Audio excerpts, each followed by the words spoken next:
हरे कृष्णा। अगले 2 मिनट में भगवत गीता चैप्टर 18 को देखेंगे। लास्ट चैप्टर है, सबसे बड़ा है, 78 वर्सेज है। पूरी भगवत गीता में भगवान ने कई सारी बातें बताई हैं, यहाँ पे समराइज करते हैं। फॉर एग्जाम्पल निष्काम कर्म योग के विषय में बताते हैं कि जो भी कार्य करें ये विचार कर करें कि मैं भगवान के लिए कर रहा हूँ। कर्ता के विषय में बताते हैं कि हम अकेले कर्ता नहीं हैं, प्रकृति के 3 गुण भी हैं, परमात्मा भी है। तो अगर कभी बहुत सक्सेस मिल जाए तो अहंकार ना हो जाए क्योंकि मैं अकेला नहीं था, या कभी अगर फेलियर मिले तो डिप्रेशन ना हो जाए कि मैं अकेला नहीं हूं। फिर भगवान बताते हैं कि कैसे जो प्रकृति के 3 गुण हैं उनका प्रभाव हमारे जीवन के हर एक हिस्से पे होता है, चाहे फिर वो ज्ञान हो, कर्म हो, कर्ता हो, बुद्धि हो, सुख हो। हर एक चीज जो है वो प्रकृति के 3 गुणों से इन्फ्लुएंस होती है। फॉर एग्जाम्पल सुख को लेते हैं। भगवान बताते हैं कि वो सुख जो शुरू में तो जहर जैसा लगे लेकिन बाद में अमृत जैसा लगे, वो सात्विक सुख है। फॉर एग्जाम्पल सुबह जल्दी उठना है, शुरू में जहर जैसा लगता है लेकिन वही बाद में अमृत जैसा लगता है। शुरू में अमृत जैसा लगे, बाद में जहर जैसा लगे। पिज्जा है, बर्गर है, शुरू में बड़ा मजा आता है, बाद में वही नुकसान देते हैं, राजसिक सुख है। शुरू में भी जहर है, बाद में भी जहर है। क्रोध आ रहा है, आलस आ रहा है, ये सब तामसिक सुख है। फिर भगवान बताते हैं कि ब्राह्मण, क्षत्रिय, वैश्य, शूद्र के जन्म से नहीं होते, ये अपने गुणों से होते हैं और कर्मों से होते हैं।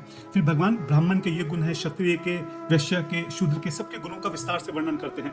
अब हमको देखना है कि हमारा स्वभाव कैसा है और अपने स्वभाव के अनुसार ही एक्चुअल में हमको कर्म करने चाहिए। और फिर भगवान पूरी भगवत गीता का जो सार है, सबसे इंपॉर्टेंट वर्स जो है 1866, वो बताते हैं सर्वधर्म परित्याजा, जितने भी संसारिक कर्तव्य हैं उन सबको छोड़कर माम एकम शरणम व्रजा, पूरी तरह से मेरी शरण में आ जाओ। अहम तुम सर्व पापेभ्यो, तुम्हारे अनंत जन्मों के अनंत पापों को मैं क्षमा कर दूंगा। मोक्षयिष्यामि मा शुचा, और तुम्हें हमेशा के लिए अपने पास बुला लूंगा।